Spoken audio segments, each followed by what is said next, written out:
ஒரு கலை தான் அப்படின்னு சொல்லுவாங்க. அதே மாதிரி பார்த்தீங்கன்னா, பணம் சம்பாதிக்கிறதும் ஒரு கலை, அந்த பணத்த சேமித்து வைக்கிறதும் ஒரு கலை அப்படின்னு சொல்லுவாங்க.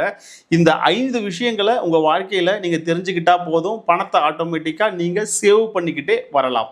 முதல் விஷயம், நீங்க எந்த தொகை உங்க கையில வந்தாலும், உங்களுக்கு அது இன்கம்மா வந்தாலும், அதிலிருந்து நீங்க செலவு பண்றதுக்கு முன்னாடி ஒரு குறைந்தபட்ச தொகைய உங்களோட சேமிப்புல எடுத்து வைக்க கத்துக்கணும்.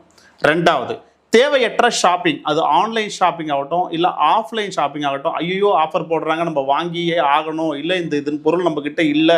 இது நமக்கு அத்தியாவசியத்த தாண்டி ஆடம்பரமா இருக்கு அப்படின்னா, அத தவிர்க்கிறது ரொம்ப ரொம்ப நல்லது. 3வது, இந்த மாசம் நான் இவ்வளோ தான் செலவு பண்ண போறேன் அப்படின்றத திட்டமிட்டு உங்களோட செலவுகள முடிந்தவரை அதுக்குள்ள அடக்க நீங்க ஆரம்பிச்சீங்க அப்படின்னாலே, அது தானாவே நடக்க ஆரம்பிச்சுரும். எல்லாருக்குமே ஒரு விஷயம், இந்த ரூ. 10 எடுத்து வைக்கிறதால நான் பெரிய பணக்காரனா ஆயிட முடியுமா அப்படின்றது, அப்ப சிறு தொகையிலிருந்து நம்மளோட சேமிப்ப தொடங்கும்போது தான், அது பெரிய முதலீட நோக்கி போறதுக்கான வாய்ப்புகள் அப்படின்றது இருக்கு. கடைசியா, நம்மகிட்ட ஒரு பணம் இருக்கு, சேர ஆரம்பிச்சிடுச்சு அப்படின்னா கடன் வாங்க வேண்டிய அவசியம் இருக்குமா? கண்டிப்பா இருக்காது. அப்ப சேமிப்பு செய்யக்கூடிய யாருமே கடன் வாங்க வேண்டிய அவசியம் அப்படின்றதும் வாழ்க்கையில இருக்காது.